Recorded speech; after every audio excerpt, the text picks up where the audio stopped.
please rise. Mr. Basham's going to lead us in the pledge, and Ms. Oldenburg in invocation. I pledge allegiance To the flag of the United States of America and to the republic for which it stands, one nation, under God, indivisible, with liberty and justice for all. Heavenly Father, we thank you for bringing us together safely, and we thank you for the hope that's on the horizon, Lord, with the vaccine and everything. And we just pray you continue to watch over our staff, parents, and students, and guide us tonight, Lord, that we would make wise decisions for our school corporation. In your name we pray. Amen.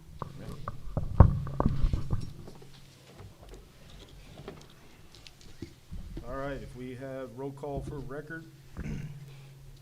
Ms. Franklin, Here. Mr. Basham, here. Ms. Overberg, Here.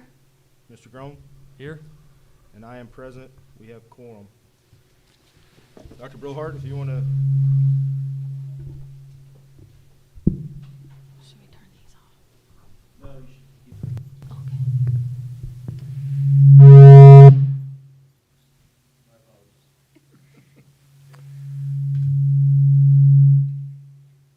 Good evening. I usually sound like Darth Vader naturally. I usually don't need a little background noise there. So thank you all for coming. Tonight and March 15th are our official 2021 building project hearings. This is a formality item that we have to have in order to obviously move on to the next steps in order for the issuance of bonds for building project needs. First and foremost, before we begin the presentation, I do want to preference how excited I am. I think on behalf of the school board, on behalf of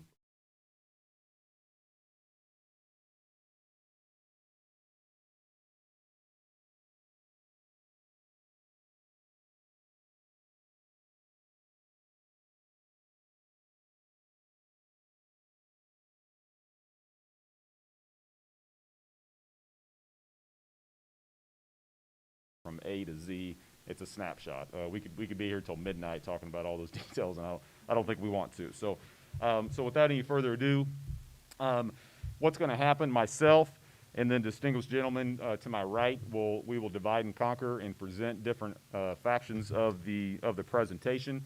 So that way, again, you get expertise within every area. So without hesitation. So the first thing we're going to talk about are the general needs that kind of propelled us to this concept for the Silver Creek main campus and also the Silver Creek primary campus. Again, a lot of these things are not going to be a surprise.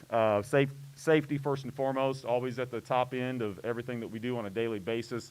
One of the items that, again, is not a big surprise to anyone who's been able to come to our campus is the congestion in the traffic flow.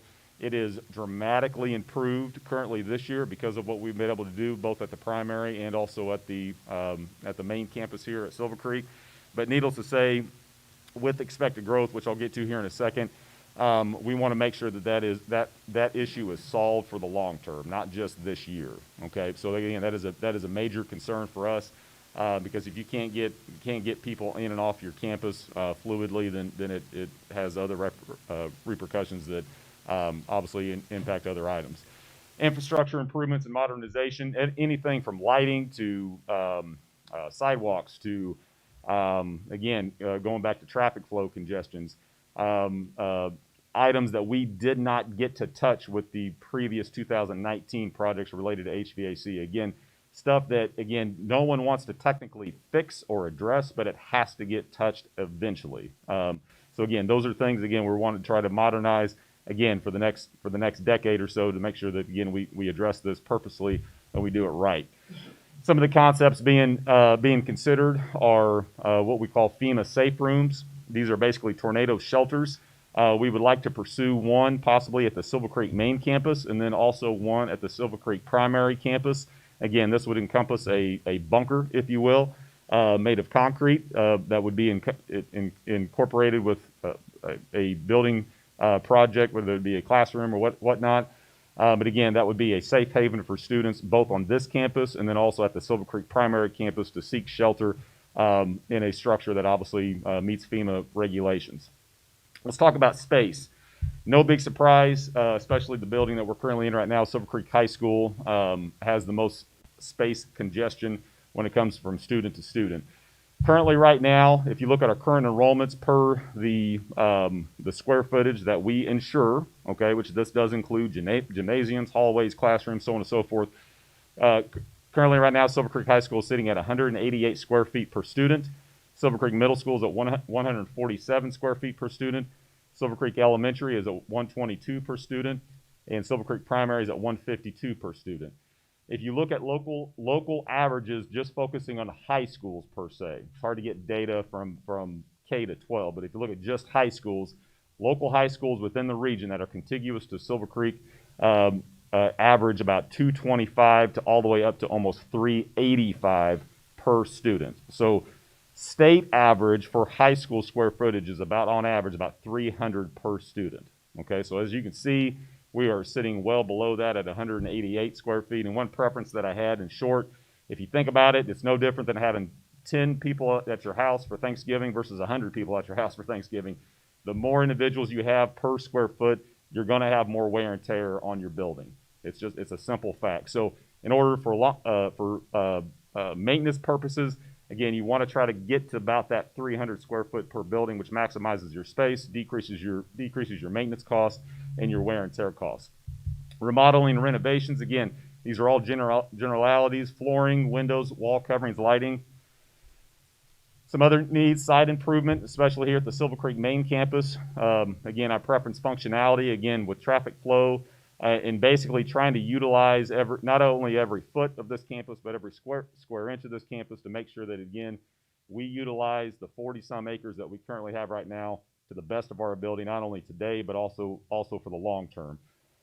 Relieving pressure from the Silver Creek main campus. Of course, one of the concepts being thrown out is adding an extension onto Silver Creek Primary, which in turn would then take second grade off of this campus, which is approximately about 200 plus students. And again, so that basically relieves pressure off the Silver Creek main campus. And again, for the long-term thought. 21st century learning space, which obviously includes anything from CTE, technology-related classes, PLTW, media center, renovations, etc. Cafeteria circulation needs, especially here at Silver Creek the Silver Creek High School. Again, if you happen to walk down the hallway and look at the current high school cafeteria, you would first thing you would notice is the kitchen serving space. It's very limited. Basically, just have 2 serving lines for a building of almost over 900 students. Again, the long-term impact of that is it fluctuates your schedule. Hallways, again, no big secret. This building primarily the main portion of this building was built in the early 1960s for a student population of anywhere between 400 to 500. Obviously, we've exceeded that, and therefore, of course, the current footprint doesn't necessarily meet 21st century standards. Some other needs: ECA, music theater, athletics, etc. And again, this is anything from being considered of auditorium space, new choir, music, band areas, athletic field improvements, athletic facility improvements. Now let's talk about funding. I don't know, Mr. Otten here is going to talk, and Mr. Damien is going to talk about this a little bit as well. But just as a comparison, one of the things I wanted to make sure that we highlighted was looking at the current total tax rate for Silver Creek Community Schools. Now, just a little history lesson. If you look at the tax rate for West Clark Community Schools going back all the way from 2017, as you can see, it's taken a gradual step down almost every year, okay? What we are proposing to do for this particular bond issuance is just get the tax rate back up to what it was back in 2020 for West Clark Community Schools, which is roughly going to be hovering in that 88, 89 cent range, okay, which is respectful of the taxpayers, and it gets us what we need to do. The issue we had, again, just to kind of revisit when we did the budget, I know we've talked about this before, the issue we had when we did the 2021 budget was being split as a corporation and being a new taxing unit. We had no idea what our CNAV was going to be. Neither did our folks up north. They did not know that. And then number 2, good problem was our CNAV went up almost 7% as well, okay, which caused our tax rate to go down. So needless to say, when we were doing our budget back in September and October, it would have been totally irresponsible for us to try to add debt to the corporation for tax pay 2021, because again, we would have been shooting in the dark, Okay, so we basically took an idle stance. We did not do anything because that would have been irresponsible. Now that we have better data to go off of, we have better information to go off of, we can make better decisions. Enrollment projections. When I do my enrollment projections, I look at a trend. I look at a 3-year trend per grade level. So like second grade going to third grade going to fourth grade going to fifth grade. And the trends right now are showing for all those is at least between a 1 to a 2% increase annually over the next 5 years. Okay, I don't try to project any further out than that because again, you're talking about kindergartners and first graders that change obviously within that 5-year frame. So again, a 1 to 2% increase in enrollment over the next 5 years. Okay, and again, I'm going to assume that's going to be extended even further past that. But again, for my projections, I'm going to go out 5 years. For current enrollment, right now we're hovering right above 2,800. I think we're at 2819 to be exact. Potential enrollment just on a 1% increase through 2030, which again, the whole concept behind this bond issuance is to do as much construction as we can to ensure that we get our facilities up to date and up to speed and modernized for a decade. Okay, that's kind of our thought process. For 2030, that would put our, at a 1% increase for the 2030-31 school year, that put our student enrollment in total at 3,100. At a 2% increase, it would be at 3,400. Now, again, going back to that trend data that I talked about earlier, again, that is looking at our total enrollments, grades K through 12 on a 5-year rolling average. But this year, if you look at our enrollment today versus what it was as a West Clark, Silver Creek schools last year, we're up almost 3.5%. So again, take that in consideration. I don't like to project just on a 1-year hump, okay? Like I said, I like to go out further than that, but take that in consideration, okay? So I would say these assumptions are very safe to make. So with that being said, I'm going to turn it over to Mr. Otten here from Bose McKinney & Evans. Thank you, Dr. Brill. Thank you, sir. Good evening, members of the board. I'll talk a little bit about the legal financing structure. Dr. Brillhart just covered, obviously, the needs for the facility. A very exciting project. Let's talk a little bit about how we're going to pay for that facility. By statute, there's a process for the school to issue bonds. I know some of you have been through this before. It's the purpose of the hearing tonight. There'll be another one a week from tonight. We call these preliminary determination hearings. And then following the hearings, there's legal notice we publish, and I'll cover that on the next slide. But ultimately, this project will be financed by a bond issue that will be issued by a nonprofit building corporation that is to be formed. We've been working with Dr. Brillhart on that and getting that together. But the building corporation will issue the bonds. They will lease all or part of the project to the school corporation that will make lease payments that will match the debt service on the bonds. And you may ask yourself, why do we do this? Why do we have a building corporation? And it's the constitutional debt limit. There's a 2% constitutional debt limit, and so anytime you have a financing that's payable from a property tax levy or local income tax, that counts, and we do the math, and in almost all cases with school buildings, they're going to be over that limit. So if you go back in the history of the 1950s and 60s, creative lawyers were able to persuade judges that a lease is not a debt, it's an operating expense, and so that's how we do it these days. So we'll have a new building corporation. They will lease the property to the school board that will make the lease rental payments. Here's the timetable that we're working on for this financing. You can see we've got the March 8th hearing on there that we're at tonight. We'll have another hearing on March 15th.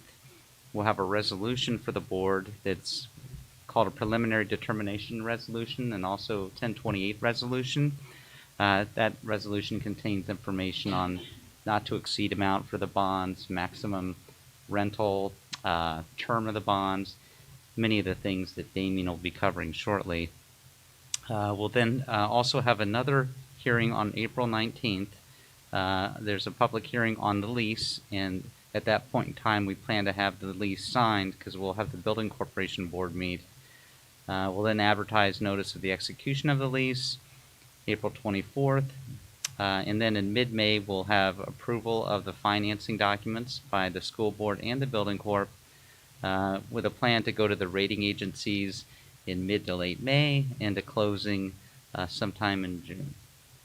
So that's the current time frame. Obviously, things can change. We're also assuming that there's not a petition received to place the project on a ballot.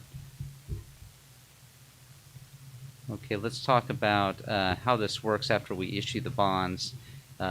So in this instance, Damien will tell you that the par amount of the bonds, but we're roughly $55 million, I believe. When the bond issue is closed, those dollars will go with the corporate bond trustee. Examples of those, you currently use the Bank of New York Mellon. There's several other banks that do that. That money will all be deposited to a construction account, and it can only be dispersed for project costs. So Dr. Brillhart or his designee will be submitting requisitions with invoices attached to the trustee, verifying that they are in fact eligible expenses for the project, and the trustee will either reimburse the school or make those payments for the school. There will be a debt service schedule, semi-annual payments that Damien will talk about. The school corporation's lease payments will be made directly to the trustee. In effect, the school corporation servicing the debt through these lease rental payments. And then the bond trustee will pay those out to the bond holders.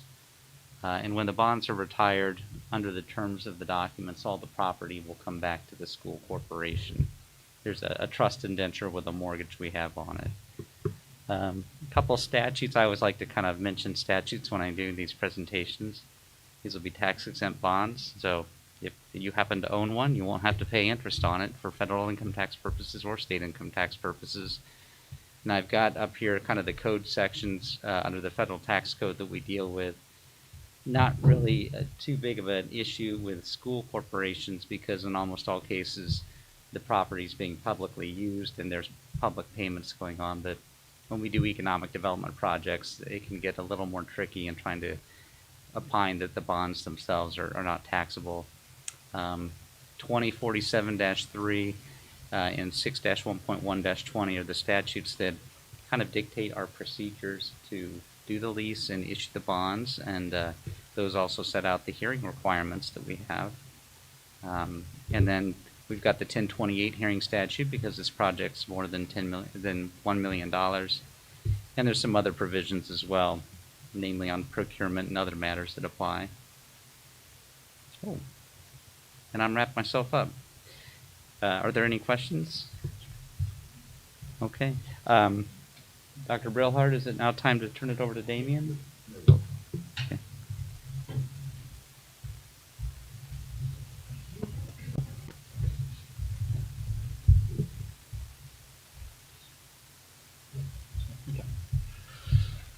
Good evening.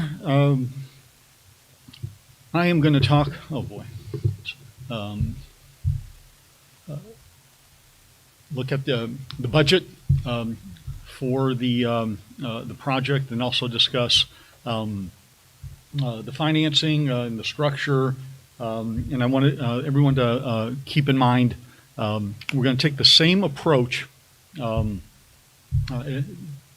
in setting kind of the budget and the payments and the maximum, the term, the borrowing amount, and what the ultimate payment is going to be. And it's the same approach that you take every year when you do your budgeting. You set a maximum rate or a levy, and then when you get your assessed value, you adjust that accordingly. So the way that the process we follow the statutes, we have to set a budget and payments, etc., well in advance of taking construction bids. And as Mr. Brillhart discussed earlier, in terms of the project, there's certain parts of the project will be completed this year, certain next year, and then the following year. And so we try to set all of these limits, kind of an umbrella that will allow us the most flexibility. And so in looking at this, we're looking at a $55 million project size, $55 million bond issue, of which, these kind of funds that we've preliminarily set up, nothing is cast in stone. Again, we don't have actual bids and whatnot for each of the projects. So just keep in mind that in this project, you're going to have approximately $53 million or so that would be used for construction purposes. I think that's about 800,000 or so for financing, and then the rest is what's known as capitalized interest. And so, again, as the project becomes defined, when we actually go out and sell bonds and lock in rates, we'll have a better idea of what those numbers are, but the aggregate will not be over $55 million in terms of a bond issue. So, how are we going to structure this financing? Now, the overall goal here is to keep, and as Mr. Brillhart said, to keep the overall rate at that 89-cent level. I'm going to talk here just briefly about the debt service rate, and then we'll put everything together in terms of the overall rate. That darker color there, that brownish, is the existing debt. And you can see that you've got debt coming off between 2022 and 2023. That lighter blue is school corporation debt that belongs specifically to Silver Creek. That darker is debt that it was West Clark School Corporation debt, and both Borden Henryville and Silver Creek have a portion of that, and it's identical in terms of the debt, and that was one of the provisions for during the reorganization. So what we're proposing is, if we were to sell bonds this May and then fund in June, the first in Indiana, payments are due typically January and July, and that's purposeful because we all pay our taxes in November and May. The school corporation receives funding in December and in June, and then you go ahead and you make your payments in for January and for July. And so if we were to sell bonds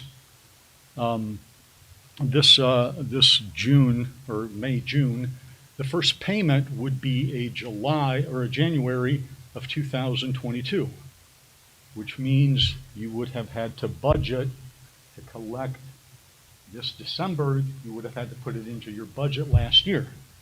Well, there was no bond issue, there was no project, there wasn't anything last year. So capitalized interest, the number that I had in the budget, is that's crosshatched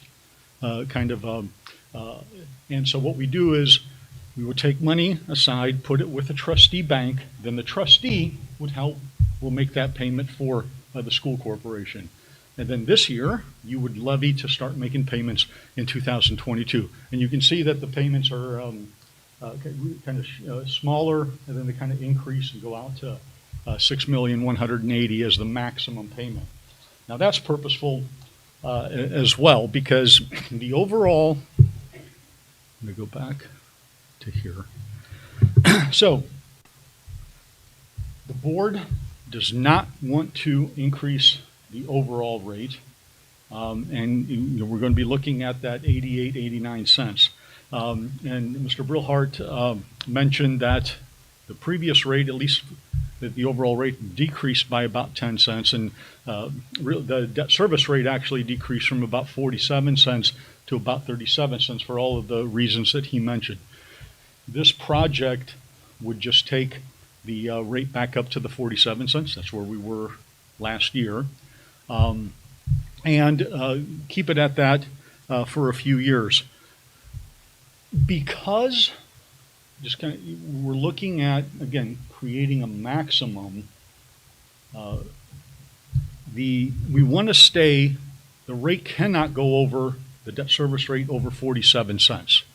And so given the current assessed value and statutorily, we're able to go out to 20 years. So we're going to have a maximum, if we're able to go out for 20 years, we're going to have a maximum 20-year term. So now is what payment are we going to set as the maximum payment? Well, $6,180,000 there, as you can see towards the end, gets given the current certified net assessed value, caps that rate, the debt service rate, at 47 cents. So if the goal is to keep the debt rate at 47 and the overall at 88, our maximum payment is going to be $6,180,000. Now, if we were doing a bond issue today, the payment towards the latter part would be about $5,060,000 or so.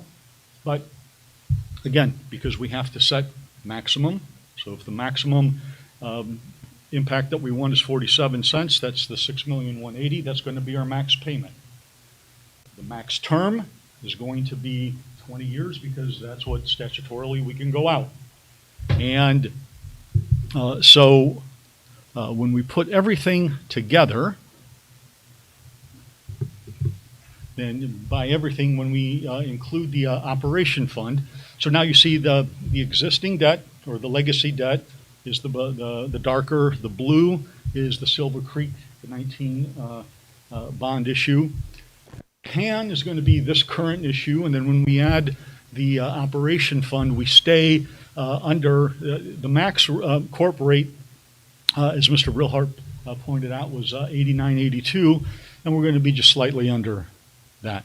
And so these are our maximums that if the board proceeds and adopts the resolution, it's going to be a maximum bond issue of $55 million. We're going to have a maximum term of 20 years. We're going to have the max debt service at rate of about whatever that 47.24, 23, and a maximum payment of $6,180,000. So that will give us the most flexibility when we go out and sell bonds, and we can structure within that. But that keeps us at that 47 cent debt service and keeps us at the 88. And that's when we cannot increase that.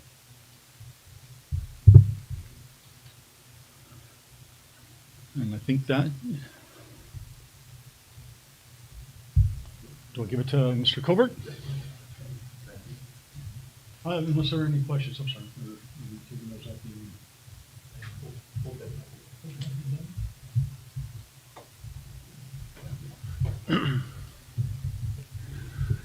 This is an aerial view of the Silver Creek main campus. You can see, let's see, which one of these is a pointer? Yeah. This is the middle school facility. This is the elementary. And this is the high school where we are right now, the administration and bus facilities over here. We're looking at touching almost every one of these buildings as a part of this project. At the middle school, we're looking at adding some additional classrooms because they're currently overcrowded. Where those classrooms may be, we're just showing them graphically here at this point. And as we get into more detail, that'll be refined. On the high school, we're looking at probably in this area doing a two-story addition, mostly of additional classrooms and teaching spaces. We're looking at also expanding the fine arts area, maybe possibly in this area. And we're also looking at expanding the athletic and PE facilities in the rear here. As a part of this, with more students on campus, and also as Dr. Brilhart talked about the traffic situation, we're looking at possibly relocating Renz Avenue from this entrance over to here. This will give us a little more flexibility in allowing us to grow parking out in the front here. And then we'll probably end up doing, currently the softball field is here, and we'll relocate that either on this campus or to another location. We're also looking at some expansions back here with the football, just bringing this thing up to the level of what this school system is growing to. It's currently a 3A facility, and it's with the growth that we project, it's not unreasonable to think that it could possibly be a 4A facility in the near future. So, as I say, none of these are just generic at this point as to possibility. Now, we're also be coming back inside the existing facility. We had done some renovations to the mechanical systems, limited primarily to this area here in the front. We did a new entry and moved the administration and created a more secure entry with the past project. Well, now we've got some more work to do back in these other existing spaces. As Dr. Brillhart talked about, the cafeteria and the dining area, that's one thing that's really congesting and making it difficult for the programming and scheduling of classes. Also, over at the primary school site, the primary school, we'll see a part of it right down here. This building was actually designed, it's got two wings, a kindergarten wing, a first grade wing, and it was designed initially to allow expansion of a second grade wing here. All the infrastructure is in place. The kitchen and cafeteria were designed for that. This is a geothermal HVAC system. All the geothermal wells are in place, and the capacity and everything is basically stubbed out right to this point, ready to expand. So this was following along with the master plan of what was done a little over 10 years ago. Also looking at the possibility of purchasing some additional property here in this same general area.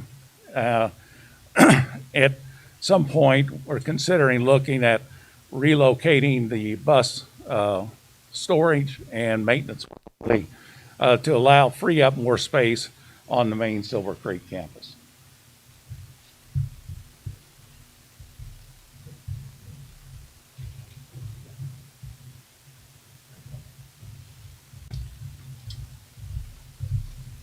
Good evening, John Mays with Bose McKinney and Evans. Now we'll go through the fun parts, and that's getting dirt turned over and structures up.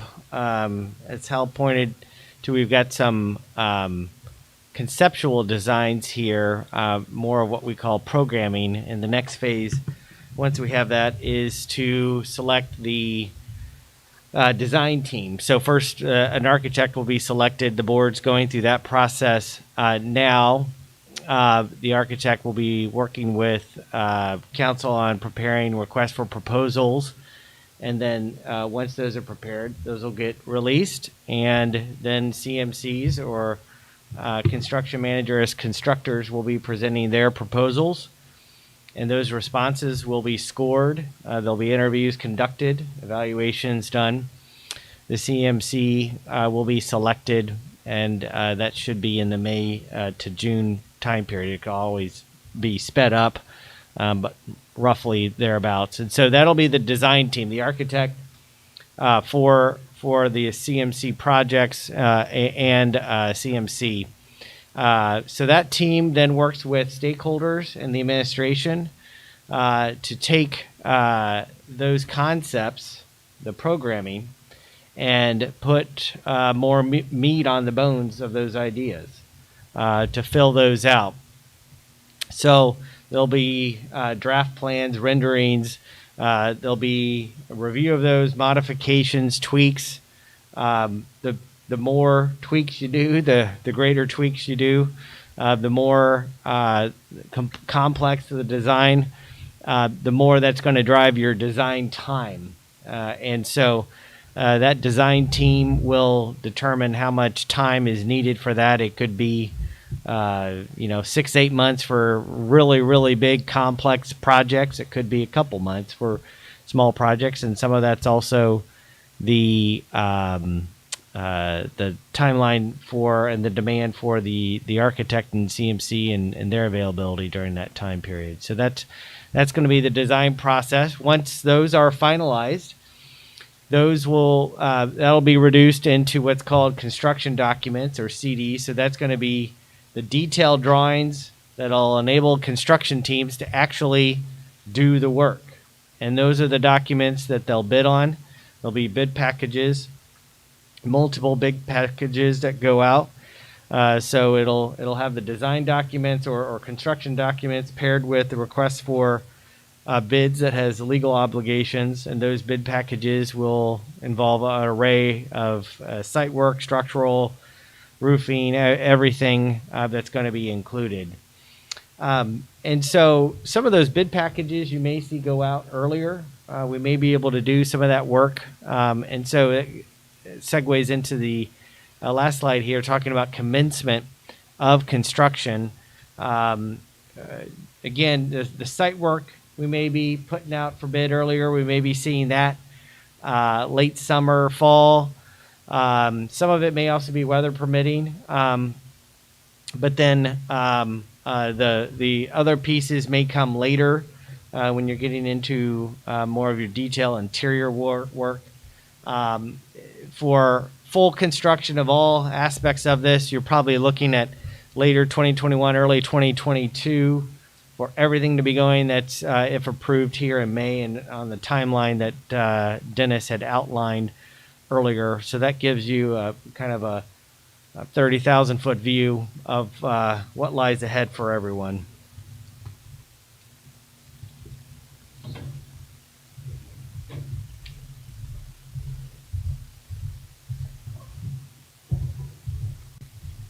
Okay.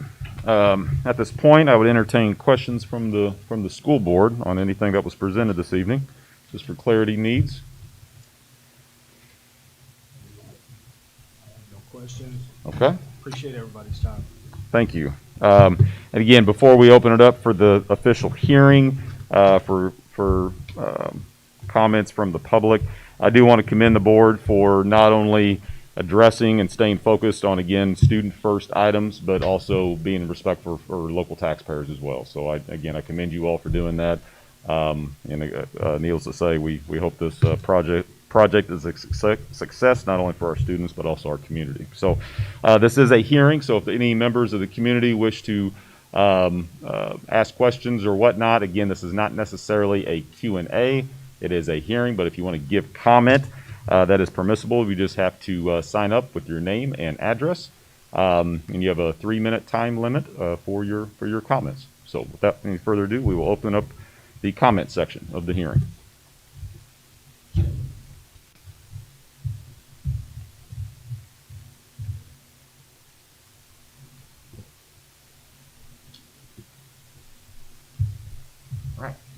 I take that as no one wants to address the board, which is fine by me. So without any further ado, Mr. President, I would ask you to shut down the hearing, please. All right, do we have a motion to adjourn the meeting or the hearing? I'll make the motion, please. Mr. Groen makes the motion. Do we have a second? I second. Ms. Overberg seconds. All those in favor say aye. Aye. Those opposed? Meeting adjourned. Thank you.